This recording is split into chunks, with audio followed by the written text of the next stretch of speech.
The term multifaceted is often used to describe something that has many parts or elements. So today we'd like to begin our presentation by asking you to view this image. What do you think this is? Taken out of context, it's difficult to determine that this is actually a facet, or the flat, shiny surface of the jewel. However, when we view many of these facets together, it's very easy to see the true beauty of the jewel. The same thing is true when we look at what it means to be a multifaceted musician. If we look at only one course or one part that goes into the creation of a multifaceted musician, it's very difficult to gain an overall perspective of what it takes to create a multifaceted musician.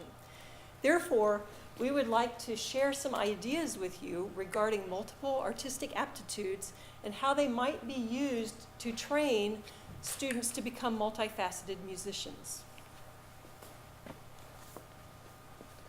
Right, so we found that many great innovators of our field received MacArthur Foundation Genius Grants, of which we heard from a great one this morning, or they were Kennedy Center honorees.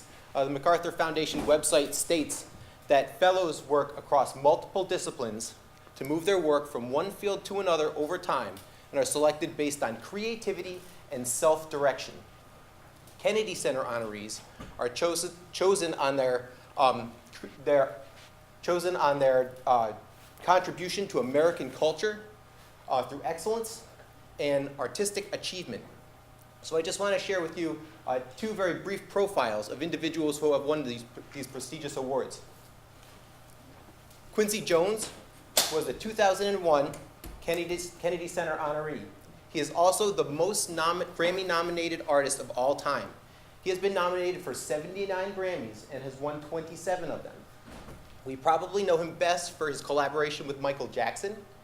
He produced Michael Jackson's Thriller album, which has sold over 100 million copies, as well as the music video, which was very innovative on MTV at the time. He has been the artistic director for many, many great musicians, such as Frank Sinatra's orchestra, Count Basie's orchestra, Lionel Hampton, many, many more. As a composer, he has composed work for many different genres, including film, The Color Purple in 1985, TV, Sanford and Sons in 1973, The Fresh Prince of Bel-Air in 1990. As a philanthropist, we probably know his work best from the We Are the World project, which we organized, conducted, and produced. So you can see how his many different skills have led to quite a multifaceted career and now legend.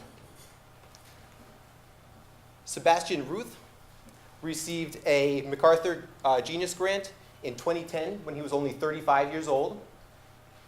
He's a musician as a violinist and violist. He's performed with groups such as the Boston Philharmonic and the Providence String Quartet. As an educator, he actually received his Bachelor of Arts from Brown University. He is the founder and artistic director for an organization called Creative Music Works. Creative Music Works is a nonprofit organization. It serves the inner city community of Providence, Rhode Island.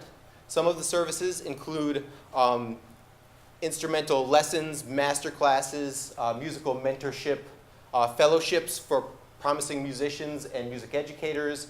They have a music composition commission project, and services like that. The website actually states, the MacArthur Foundation website, that Ruth is creating rewarding musical experiences for often forgotten populations and forging a new, multifaceted role beyond the concert hall for the 21st century musician. He's also created an online course through Coursera and Yale University that's titled Music and Social Action. So again, you can see how his many different skills have led to quite a multifaceted career and a very unique and valuable contribution to society. So when we looked at several of the MacArthur Fellows and the Kennedy Center honorees, we noticed that there were common characteristics among them. First, they all had incredible artistic skills and were highly accomplished performers. And it was no surprise that they were generating new ideas. They weren't simply recreating things that had already been done. In addition, many of them were fluent in multiple genres or multiple styles of music.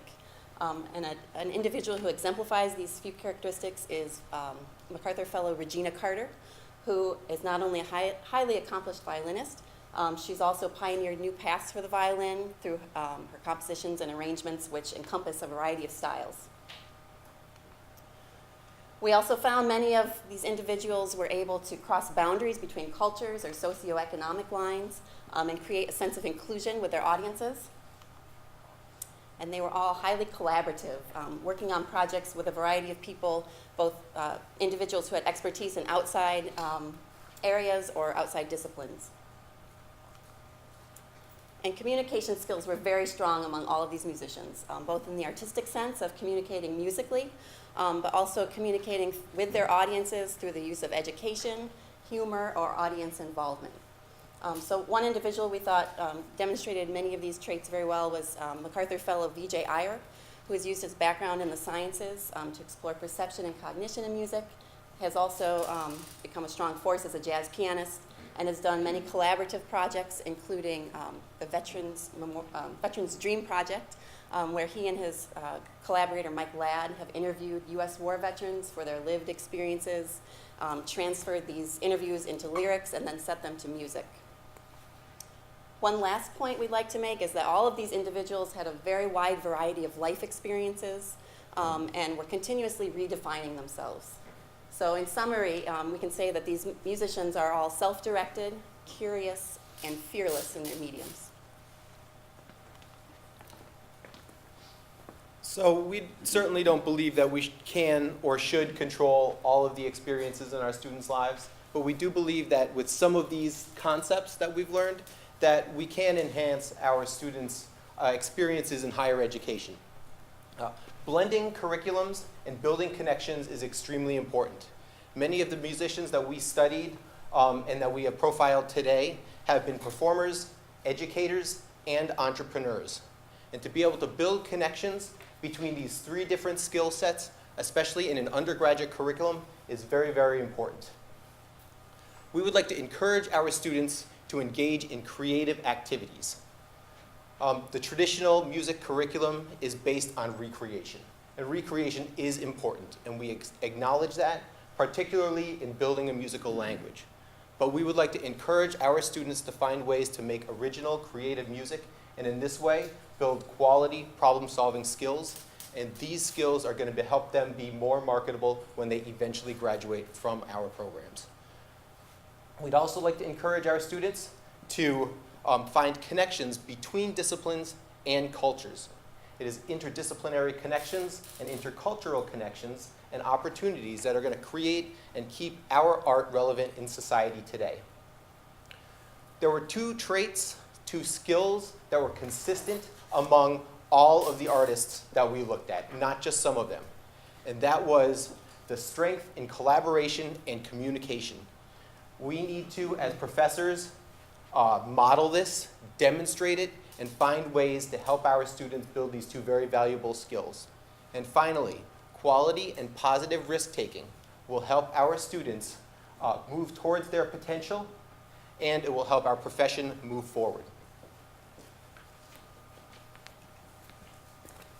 To summarize, it's not just one class or one experience that creates a multifaceted musician, but rather the blending of many experiences and multiple artistic skills applied in a variety of settings.